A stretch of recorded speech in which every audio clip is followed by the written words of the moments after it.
We're then to track coach Mike Heimerman, coach Texas Relays this week. It's kind of that first national, the regional national spotlight where some of your top athletes can kind of see where they rank on that platform. What's some of that excitement as this is kind of one of those first inflection points of the outdoor season? Well, it is one of the biggest meets for us there in Austin. It's always a great measuring stick, kind of like what you led in with there. But you'll see a lot of teams from around the country, especially in our East region, but from everywhere. A lot of teams out of the West region. A lot of schools from up north like coming down because it's almost guaranteed warm weather.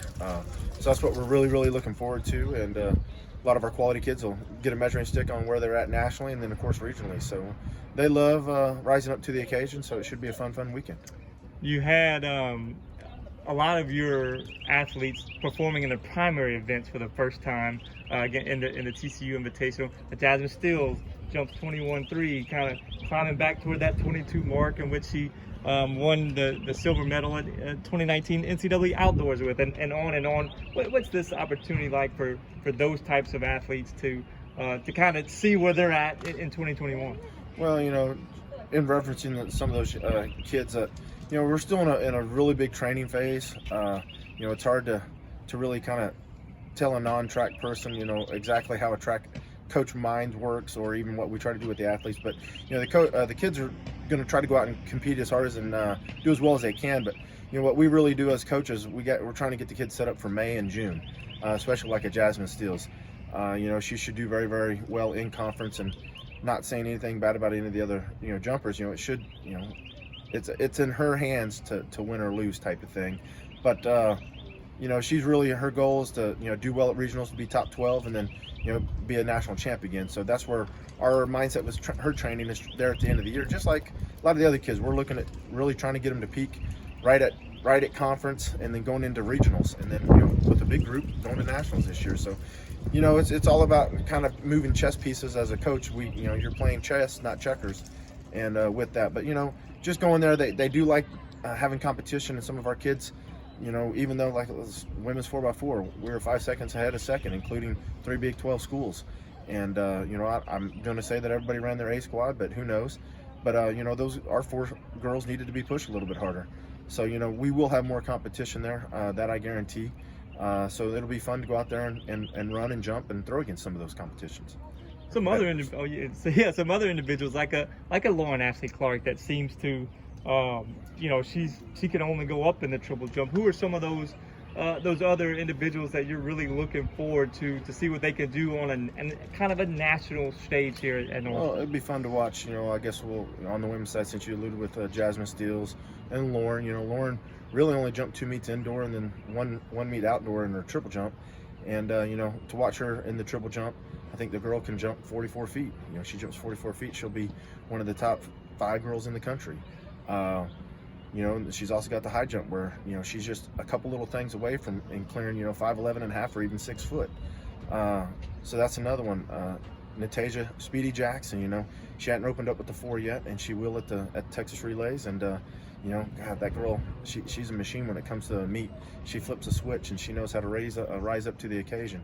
Then, of course, be on that 4x4 with 3 other individuals. We got a couple kids banged up in the 100 that we might be setting out this week, resting them. But, watching Janelle Moore in the 100 hurdles or the 400 hurdles. We brought her here. She was a national champion in the 400 in-read hurdles in JUCO. And, she has yet to run it for us since COVID last year. So it'll be fun to watch her and go out there, and her training has alluded that it's going to be a fast time. So, hopefully those are things that we see.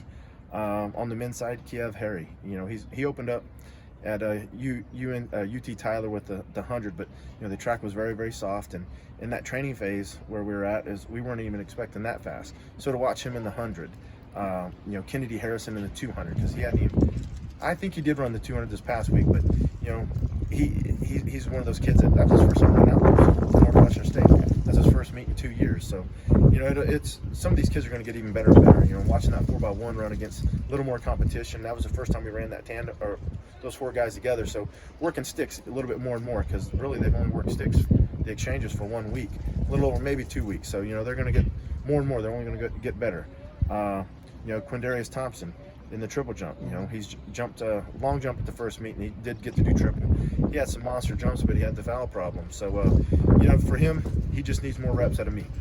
Because when you get to a meet, your adrenaline gets going, and you get pumped up, and you know, you get run a little faster, push a little harder, so you can overstride and overhit your mark. So there's more kids than that. I'm always going to leave some kids out, but you know, just about our whole team when we take them, I'm excited to watch them compete and do some really big things. So it's always fun to watch them. I mean, the group does a phenomenal job on showing up to a meet and really competing. You know, I say this every year, but you know, my associate head coach Adam Pennington, you know, assistant coach Tyron Stewart, they've done a phenomenal job with recruiting some beasts here, and they do a good job, and they show up and they compete. They give it everything they got, and that's all we always ask, is giving us 100%. You talk about preparing for a NCAA national setting. It seems like the Texas Relays is probably as close as you'll get to that national type atmosphere where the intensity and the schools from across the nation. How does that help when you get to June? It does help. You know, we're very fortunate being in the South. You know, we can compete at LSU a couple times or Texas A&M a couple times, and those are perennial powerhouses in the national setting. And then getting to go over to Texas, you know, they're a perennial powerhouse in both genders also. But then the Texas Relays is such a huge meet that you have schools like that from all around the country that come to there. Especially, like I said, all the schools that are up north, they want to come to some warm weather because they'll probably still have snow out on the track. You know, we've had some cold temperatures here, so I can only imagine, you know, 8 or 9 hours north, or even 10 hours north, what it's like up there. So, you know, you'll attract teams from all over the country, and it's going to be the best of the best. I mean, you have to kind of qualify to get there, and you know, so they only allow so many kids in, and you know, we're only going to be taking around 28 athletes out of a roster of 88. So that's a very small portion of the team, but that's what we had qualify. And you know, it just gets them ready to where we hopefully see where we measure up for regionals. And really, I think a lot of the kids this is where they'll get their regional qualifying marks, or hopefully, when I say regional qualifying mark, where we think should be in that number. This year they narrowed it down from 48 to 32 on the qualifying list. Usually they take the top 48 in each event to each region. There's 2 regions in the country. We're in the East region, but this year they're going to knock it down from 48 to 32. That's going to knock down probably the number of kids that we got by maybe 5 to 8, but you know, our youngsters that we thought that could use the experience, but you know, that's just how it goes sometimes. We'll just deal with it, but this is where they'll get their feet wet and really see some of the best competition that we'll probably see all year. Coach Mike, thank you so much. Thank you.